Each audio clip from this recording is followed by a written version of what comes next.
In the summer of 1942, along the banks of the Volga River, a city stretched beneath the scorching Russian sun, its factories humming with the machinery of war, its streets bustling with 500,000 souls who had no idea they were about to witness one of history's most devastating battles.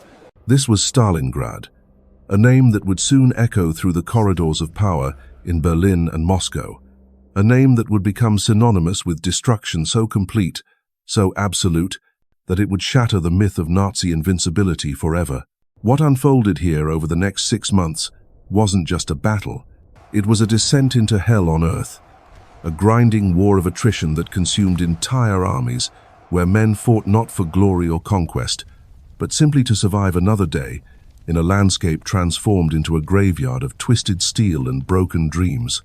By the time the guns fell silent, nearly 2 million soldiers and civilians would be dead, and Adolf Hitler's most elite fighting force would be annihilated in one of the most catastrophic defeats in military history. But this story begins not with the thunder of artillery or the screams of the dying. It begins with hubris. It begins with a dictator's obsession and a general's blind faith in a war machine that had never known defeat. The German Sixth Army under General Friedrich Paulus was no ordinary force. This was the spearhead of Nazi Germany's war effort, 250,000 of the Wehrmacht's finest soldiers, veterans who had crushed France and swept across Eastern Europe like an unstoppable tide. They had never tasted defeat, never questioned their superiority, never imagined that their bones would soon bleach white on the steppes of Russia. The prize they sought was more than just another city on the map. Stalingrad represented the gateway to the Caucasus oil fields, the industrial heart of Soviet resistance, and most importantly, it bore the name of the Soviet dictator himself. For Hitler, capturing Stalin's city would deliver both strategic victory and the ultimate propaganda coup. For Stalin, losing the city that carried his name would mean humiliation beyond measure. As summer blazed across the Russian plains, the Sixth Army began its inexorable advance eastward, part of the massive Case Blue offensive, designed to secure the oil wealth of the Caucasus and break the Soviet war machine once and for all. Behind them stretched supply lines that reached back across 1,000 miles of conquered territory. Ahead lay a city that would become their tomb.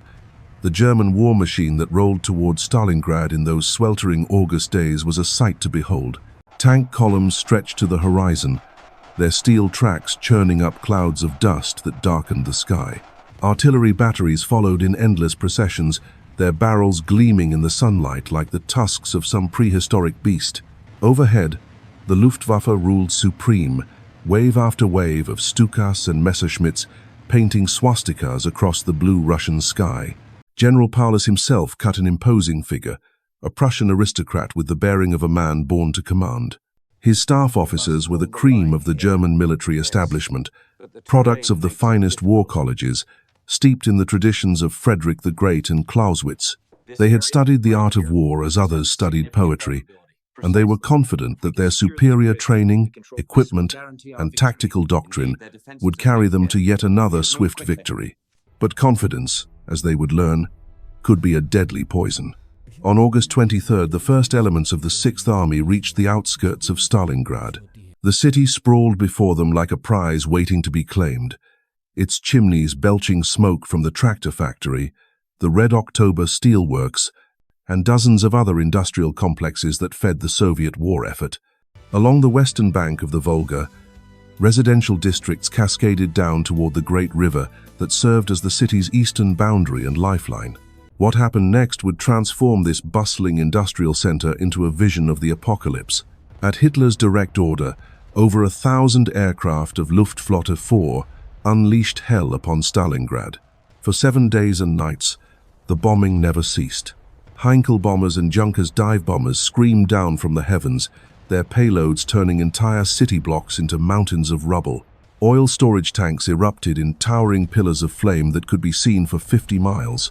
The Volga itself caught fire as burning petroleum spread across its surface, creating a river of flame that seemed to flow straight from the depths of hell. 90% of the city's buildings were destroyed or damaged beyond recognition. 70,000 civilians perished in that week of terror, their bodies buried beneath tons of concrete and steel. The survivors huddled in cellars and sewers, emerging into a world transformed beyond recognition. Where once stood a thriving metropolis, now lay a wasteland of twisted girders and shattered stone, a maze of ruins that would soon become the most contested real estate on Earth. But Hitler's aerial bombardment, devastating as it was, contained the seeds of his own army's destruction. The rubble that choked Stalingrad's streets would prove to be the perfect terrain for defensive warfare.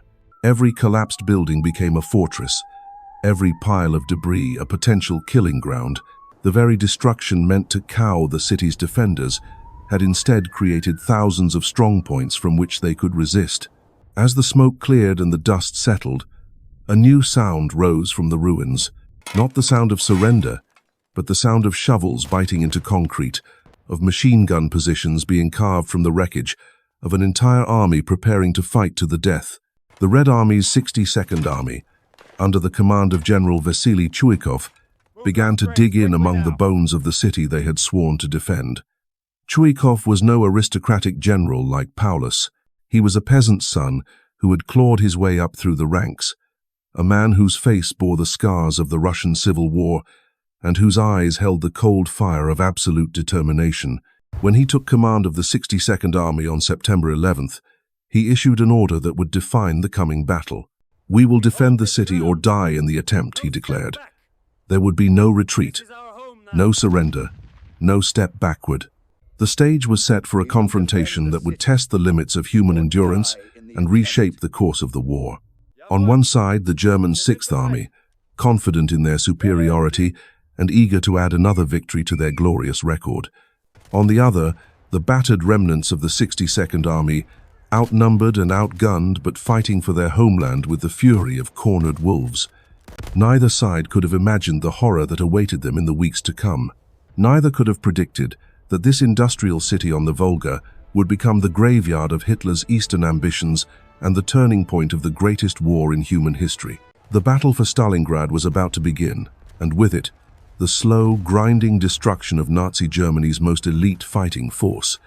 As September dawned over the ruins of Stalingrad, German infantry began their advance into the city proper, their boots crunching on glass and debris as they picked their way through streets that no longer had names. Behind them, artillery batteries prepared to support the assault, their crews confident that a few days of urban fighting would clear out any remaining resistance. They had no idea they were walking into the mouth of hell itself.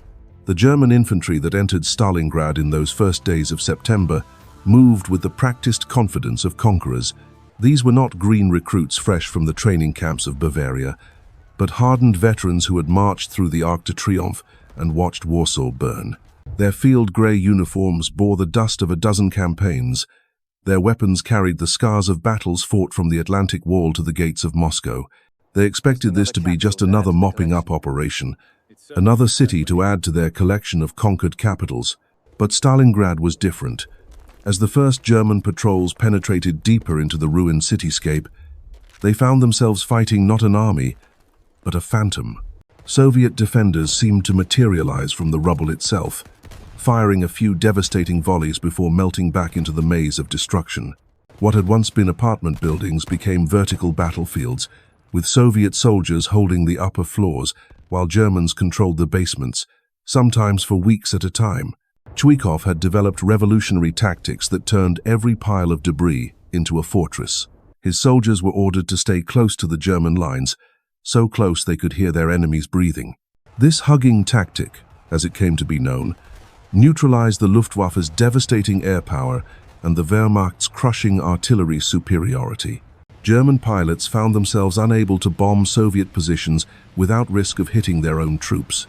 Artillery observers lost their ability to direct accurate fire into the tangled mess of friend and foe.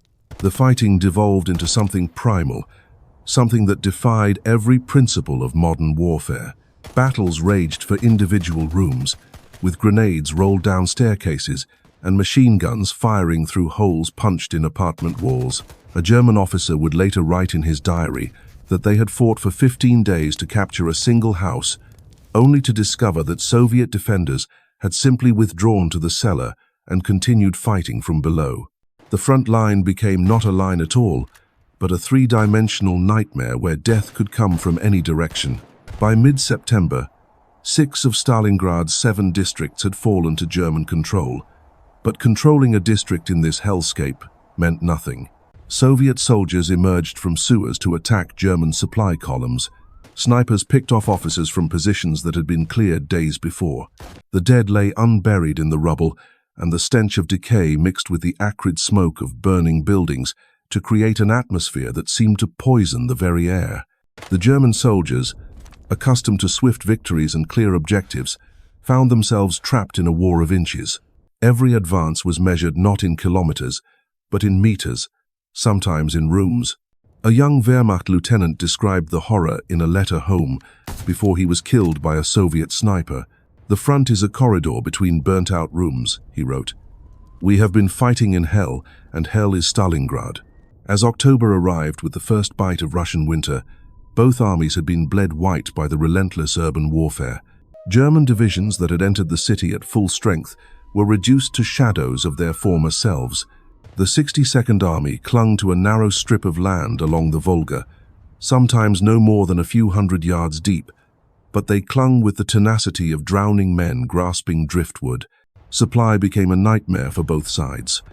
German ammunition convoys faced a gauntlet of Soviet artillery fire from across the Volga, while Soviet reinforcements had to cross the river under constant bombardment, their boats dodging shells and bombs in desperate night runs that the soldiers called the Ferry of Death.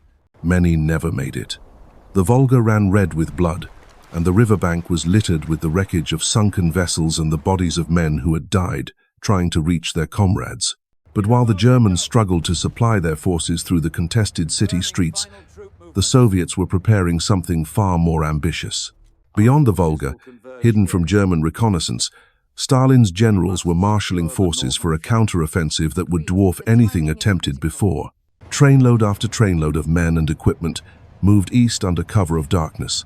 Tank armies reformed and refitted in the steppes beyond German sight. Artillery batteries took position along carefully surveyed firing coordinates. The operation had a name that would soon strike terror into German hearts from the Baltic to the Black Sea. They called it Uranus, after the ancient god who devoured his own children. It was a name that would prove prophetic, for what Stalin's generals planned was nothing less than the complete destruction of the German Sixth Army and its allied formations. Unknown to Paulus and his staff, who remained focused on the grinding house-to-house fighting within Stalingrad itself, Soviet intelligence had identified the fatal weakness in the German position. The Sixth Army's flanks were protected not by elite German divisions, but by Romanian, Italian, and Hungarian troops, whose equipment was outdated and whose morale was questionable. These allied armies stretched across hundreds of miles of steppe, their positions thinly held and poorly fortified. The plan was elegant in its simplicity and devastating in its scope. 2 massive Soviet army groups would punch through the weak flanks simultaneously, then race toward each other deep behind German lines. Like the jaws of a steel trap, they would snap shut around the entire German force, cutting them off from supply, from reinforcement, from any hope of escape. As November snow began to dust the rubble of Stalingrad, the German Sixth Army continued its methodical advance through the ruins, unaware that they were walking deeper into a trap that would consume them entirely. Each building captured, each street cleared. Each small victory only drew them further from safety and closer to annihilation. The soldiers shivered in their summer uniforms, inadequate for the Russian winter that was beginning to bite. Their supply lines stretched back across hundreds of miles of increasingly hostile territory. Their equipment was wearing out from constant use, their ammunition running low, their men exhausted beyond measure. But still they fought on, driven by duty and discipline, by faith in their leaders and their cause. They had no way of knowing that in Moscow and in the field headquarters beyond the Volga, their doom was being planned with mathematical precision. They could not imagine that within days, the hunters would become the hunted, that the trap they had walked into would slam shut with the force of 1 million Soviet soldiers and thousands of tanks. The stage was set for one of the most decisive reversals of fortune in military history, a catastrophe that would shatter the myth of German invincibility and mark the beginning of the Third Reich's long slide toward destruction. The morning of November 19th, dawned grey and bitter across the frozen steppes west of Stalingrad. A thin layer of snow covered the Romanian positions along the Don River, where soldiers huddled in their inadequate trenches, stamping their feet against the cold and peering nervously into the white emptiness that stretched beyond their wire. These were not the elite troops of the Wehrmacht, but the forgotten allies of Hitler's Grand Alliance, men armed with obsolete weapons and sustained by dwindling hope that this war would somehow end before the real winter arrived. In the pre-dawn darkness, something stirred in that emptiness. At first, it was nothing more than a distant rumble, like thunder rolling across a summer sky. But as the minutes ticked by, the sound grew deeper, more ominous, until the very ground began to tremble beneath the feet of the Romanian sentries. Then, as the first pale light of dawn crept across the horizon, they saw it. A wall of steel and fire stretching from north to south, as far as the eye could see, advancing with the inexorable certainty of an avalanche. Operation Uranus had begun. The Soviet artillery barrage that opened the offensive was unlike anything the world had witnessed since the great guns of Verdun fell silent a quarter-century before. Over 3,000 cannons, mortars and rocket launchers opened fire simultaneously, their muzzle flashes creating a false dawn that painted the snow-covered steppe in shades of orange and crimson. The sound was not heard but felt, a physical force that shattered windows 50 miles away and sent shockwaves rippling through the earth like the footsteps of angry gods. The Romanian Third Army, holding the northern flank of the German position, simply disintegrated. Entire battalions vanished in the opening minutes, their trenches obliterated by a steel rain that fell without mercy or pause.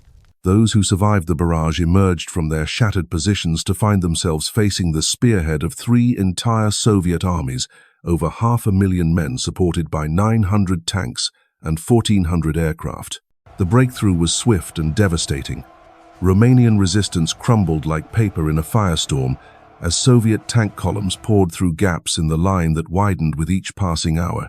By noon, the northern pincer of the Soviet offensive was racing southeast across the open steppe, leaving behind a trail of burning vehicles and abandoned positions. Behind the tanks came waves of infantry, their white winter camouflage making them nearly invisible against the snow as they mopped up pockets of resistance and pressed forward toward their ultimate objective. 200 miles to the south, the scene was repeating itself with mechanical precision. The 4th Romanian Army, tasked with protecting the 6th Army's southern flank, found itself under assault by another massive Soviet force. The southern pincer of Operation Uranus carved through their positions like a scythe through wheat, tanks and infantry, advancing in perfect coordination across terrain barriers to their advance that offered no natural. In his headquarters in Stalingrad, General Paulus received the first reports of the attacks with a mixture of concern and confidence. Flank attacks were nothing new in the fluid warfare of the Eastern Front, and he had weathered similar storms before. His staff officers bent over their maps, moving colored pins and calculating reserves, confident that German firepower and tactical superiority would soon restore the situation. But this was no ordinary flank attack. As the hours passed and the reports flooded in, a terrible picture began to emerge. The Romanian armies were not just retreating, they were collapsing. Entire divisions had ceased to exist, their commanders either dead or missing. Their units' German line were not measure scattered to the winds. The gaps thinned in hundreds of yards, but in tens of miles, and through those gaps poured Soviet forces in numbers that defied belief. By nightfall on the first day, the Soviet northern and southern pincers had advanced over 30 miles, carving through the Axis defenses like hot knives through butter. Radio communications broke down, as command posts were overrun or abandoned. Supply columns fled in panic, as Soviet tanks appeared on roads that had been secure just hours before. The carefully planned German defensive positions became isolated islands in a sea of enemy forces. The men of the 6th Army, still locked in brutal combat within the ruins of Stalingrad itself, remained largely unaware of the catastrophe unfolding around them. They continued their grim work of clearing buildings and fighting for every room, every staircase, every cellar, their world reduced to the narrow confines of urban warfare. The sound of distant artillery fire was nothing new. The radio chatter about flank attacks just another worry in a war that had become an endless series of worries. But in the command bunkers, realization was beginning to dawn. The Soviet offensive was not a raid or a limited attack designed to relieve pressure on Stalingrad. It was something far more ambitious and far more dangerous. The two Soviet pincers were driving toward each other with a speed and determination that suggested a single, coordinated plan. If they met, if they closed the circle, the entire German Sixth Army would be trapped. On the second day of the offensive, that nightmare became reality.